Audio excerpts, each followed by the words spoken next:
Good morning, Teacher Robert. Good morning, classmates. This is our report. Vertebrates and Invertebrates by Kurt Godito and Nigel Sahonia.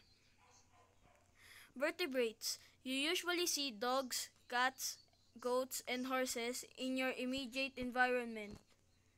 These animals are vertebrates. They have a column of bones called vertebrae.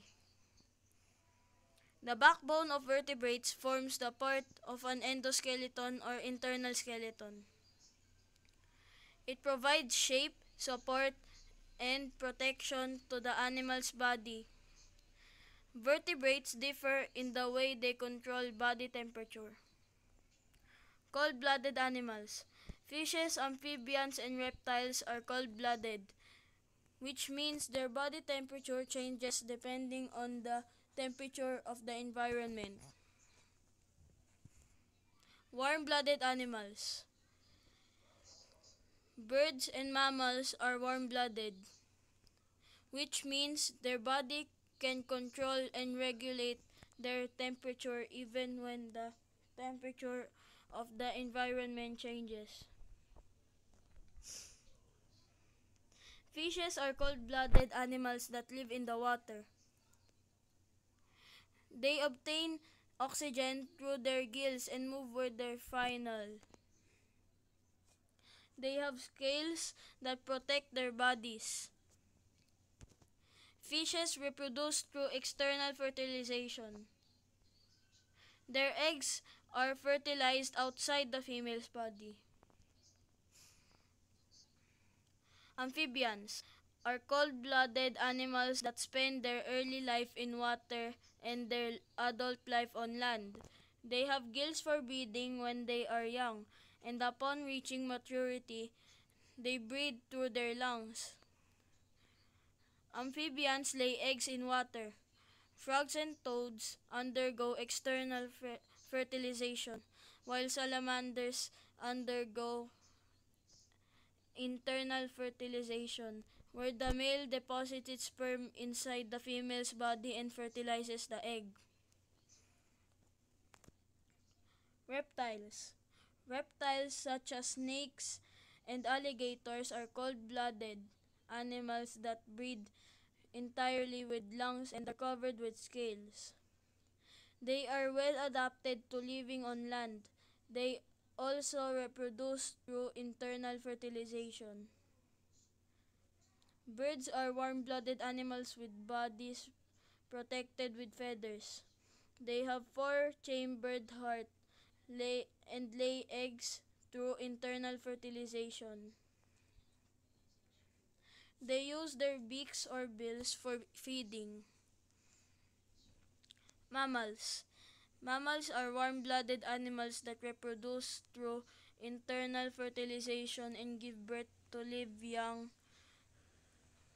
They have mammary glands to feed their young with milk. Mammals have four-chambered heart, a skin covered with hair or fur, and teeth adapted for chewing food. They also have lungs for breathing. I will now pass this report to Nigel.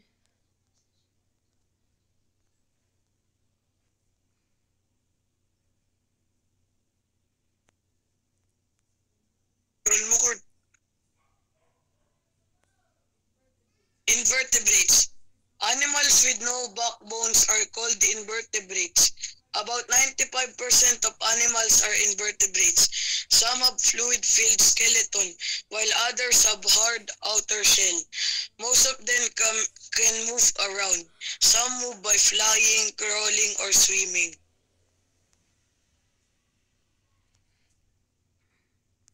Sponges have irregular shapes with no symmetry. They are characterized by many pores throughout their body where water enters. Sponges stay in one place. Cnidarians are invertebrates with jelly-like bodies. They have tentacles armed with stinging cells to catch their prey. Cnidarians can reproduce asexually and sexually. jellyfish, anemones, corals, and hydra are cnidarians.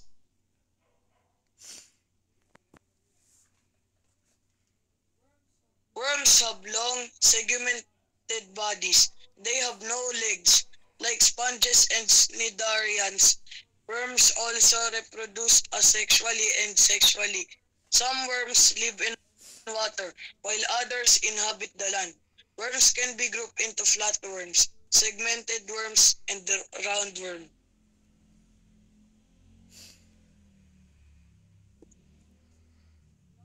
Flatworms are also called platyhelminths. They have soft, flat bodies with a single opening. Food and waste go through it. Most flatworms are parasitic. A tapeworm is a parasitic flatworm that lives inside the intestine of its host.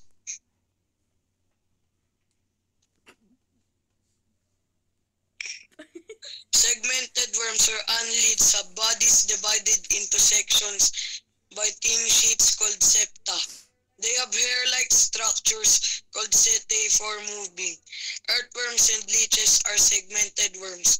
Leeches are parasitic and attach to a host to suck blood.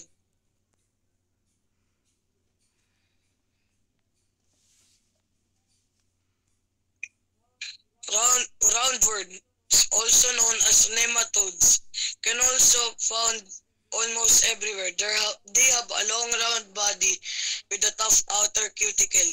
Roundworms have two openings for getting food and excreting waste, the mouth and anus, respectively. Ascaris and hookworms are examples of parasitic hookworms.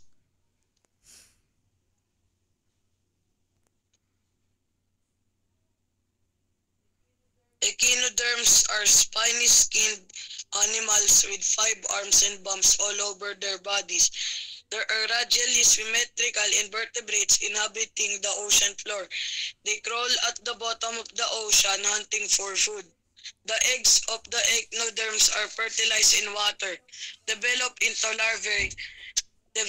larvae and grow into adult echinoderms.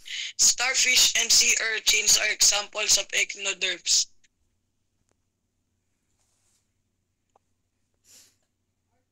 Arthropods have segmented bodies and jointed legs. They can have 6 or more legs for moving or sensing. Their bodies are covered by a hard skeleton called exoskeleton. Some arthropods live on land while others live in water. Insects are the most numerous of all animals. Their bodies are divided into 3 parts, namely head, thorax, and abdomen. Ants, dragonflies, bees, and butterflies are examples of insects.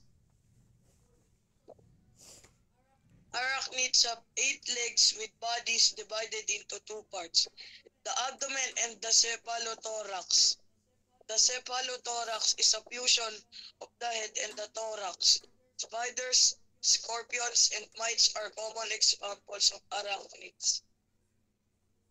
Crustaceans have 10 or more legs with bodies divided into the abdomen and the cephalothorax. They have mandible for chewing food and carapace at the back for protection. Lobsters, crabs, and shrimps are examples of crustaceans. Mollusks have an outer shell, a soft body, and a muscular structure called foot used for crawling and catching prey. Clams, snails, and octopus are examples of mollusks. Thank you for listening.